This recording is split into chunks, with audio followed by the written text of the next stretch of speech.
Primeiro-ministro israelita Benjamin Netanyahu confirma que já aceitou o acordo para a libertação dos reféns detidos em Gaza após dificuldades de última hora nas negociações com o Hamas. Emmanuel Macron prometeu ajuda financeira ao Líbano no encontro com os novos dirigentes do país. Olaf Scholz, criticado por se recusar a aprovar um novo pacote de ajuda à Ucrânia, a menos que essa ajuda seja financiada pela emissão de dívida. 3 antigos advogados de Navalny, condenados a penas de prisão na Rússia, tribunal culpa-os de pertencerem a um grupo extremista. Starship da SpaceX explode poucos minutos após lançamento de teste. Foi o 7º voo experimental do maior foguetão do mundo.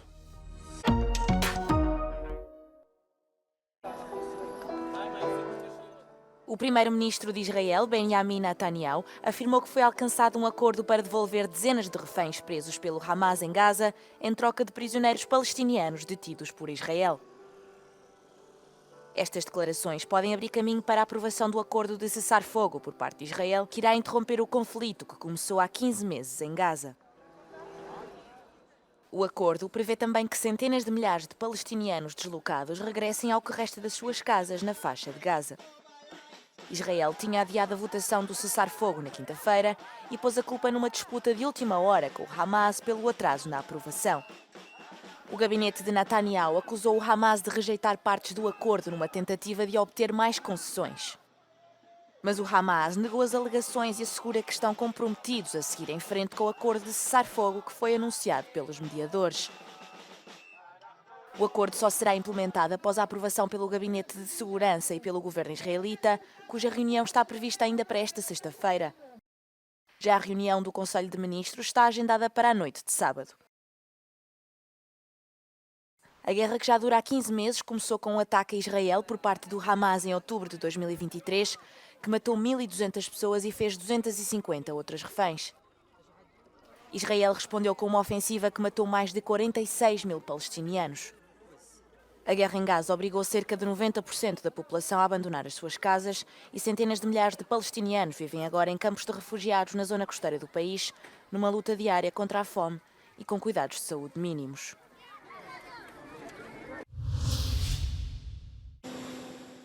O presidente francês Emmanuel Macron está em Beirute para se encontrar com os líderes recém-eleitos do Líbano, o presidente Joseph Aoun e o primeiro-ministro Nawaf Salam. A visita segue-se ao anúncio do acordo de cessar-fogo de 60 dias entre Israel e o Hezbollah, que França ajudou a garantir. Macron prometeu ajuda financeira ao Líbano e apelou à aceleração de uma trégua a longo prazo. Des résultats ont été obtenus, un premier retrait israélien opéré à l'ouest, mais ils doivent s'accélérer, se confirmer dans la durée, et il faut un retrait total des forces israéliennes, un monopole total de l'armée libanaise sur les armes. C'est pourquoi nous soutenons, je le redis ici avec force, la montée en puissance des forces armées libanaises et leur déploiement dans le sud du pays. O Líbano espera que a nova liderança ajude a garantir o apoio contínuo do Ocidente enquanto tenta recuperar do conflito entre Israel e o Hezbollah. Aoun e Salam prometeram trabalhar para acabar com a crise económica no Líbano e impor a autoridade do Estado sobre partes do país controladas pelo Hezbollah. Macron vai deslocar-se também ao sul do Líbano, onde estão estacionadas tropas francesas que fazem parte de uma força de manutenção da paz da ONU ao longo da fronteira com Israel. O chanceler alemão Olaf Scholz está a ser criticado por políticos de todo o espectro, incluindo pela própria ministra dos Negócios Estrangeiros, por se recusar a aprovar uma ajuda militar suplementar de 3 mil milhões de euros à Ucrânia, a menos que seja financiada por empréstimos adicionais.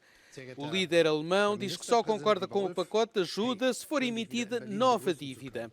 Numa reunião com o primeiro-ministro sueco Ulf Kristersson, esta sexta-feira em Berlim, Scholz reforçou que a NATO é essencial para a segurança europeia. Mit dem Beitritt Schwedens und Finnlands ist die NATO zu einem noch stärkeren Verteidigungsbündnis geworden. Gerade in Zeiten, in denen sich Russland immer aggressiver verhält, ist die NATO ein unentbehrlicher Garant unserer Sicherheit. Muitos membros e apoiantes do SPD estão cansados da guerra na Ucrânia e relutantes em que a Alemanha continue a gastar milhares de milhões de euros em fornecimento de armas, dada a estagnação económica do país. A Alemanha é o segundo maior fornecedor de ajuda militar e financeira à Ucrânia, a seguir aos Estados Unidos. A oposição e a própria chefe da diplomacia Annalena Baerbock dos Verdes criticam a posição de Scholz, que acusam de eleitoralismo a um mês das eleições gerais. As Nações Unidas enviaram altos funcionários para um encontro em Kiev com Volodymyr Zelensky.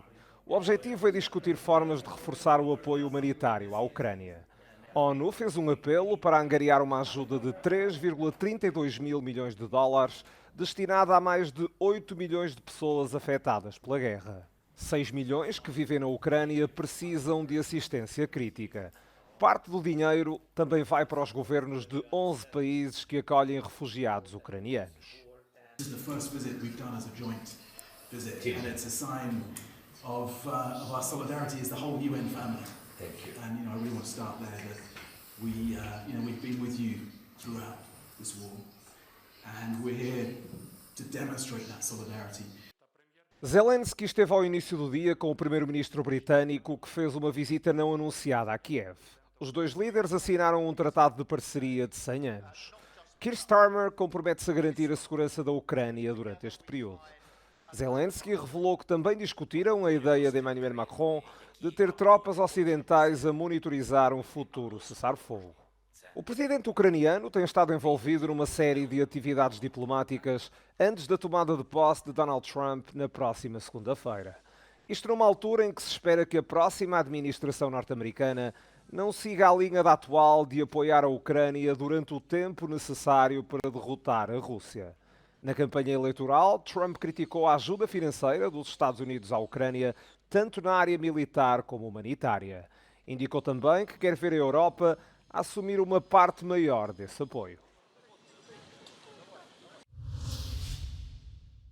Donald Trump começou por dizer que acabava com a guerra na Ucrânia em 24 horas. No entanto, quase a tomar posse, o presidente eleito dos Estados Unidos considera agora mais realista um prazo de 6 meses. Em entrevista à Euronews, o antigo ministro da Economia ucraniano, Timofey Milovanov, afirma que esta revisão do calendário é um bom sinal para Kiev.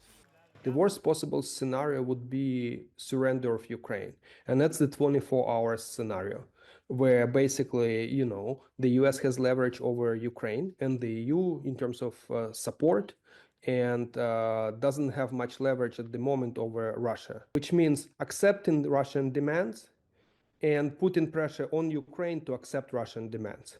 That's why the 24-hour scenario is the worst scenario possible for Ukraine. So the sign that they are talking now about 6 months or 3 months suggests that they will be building leverage over Russia, and that's why they need time.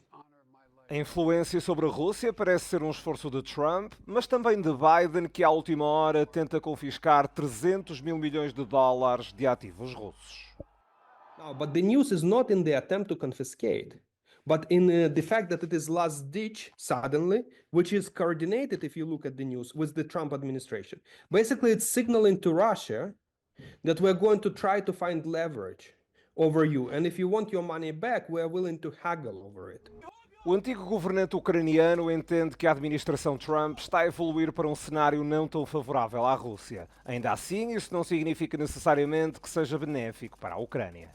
The reality is that we need to look at what people are willing to accept and what people are not willing to accept. What people are not willing to accept is a change of constitution, disarming of Ukraine, or ceding unoccupied territories. What are people willing to accept based on the surveys is some kind of temporary acceptance that we do not control the territories, so some kind of de facto reality. So people are willing to accept reality, but are not willing to surrender. Em última análise, segundo Milovanov, Putin tem de pintar internamente o fim do conflito como uma vitória.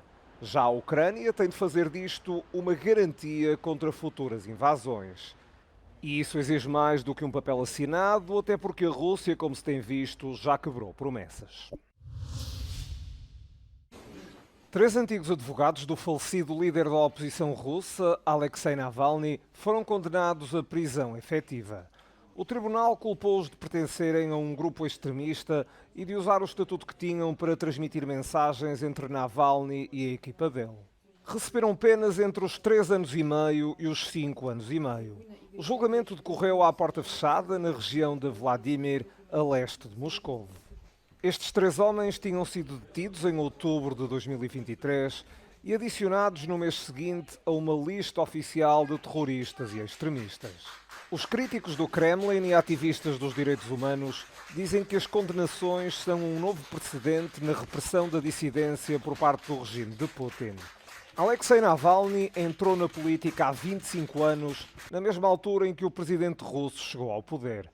Foi detido em 2021 no aeroporto, quando regressou a Moscovo vindo da Alemanha. Era onde estava a recuperar de um envenenamento que foi atribuído aos serviços secretos russos. Morreu numa prisão do Ártico em fevereiro do ano passado, enquanto cumpria uma pena de 19 anos.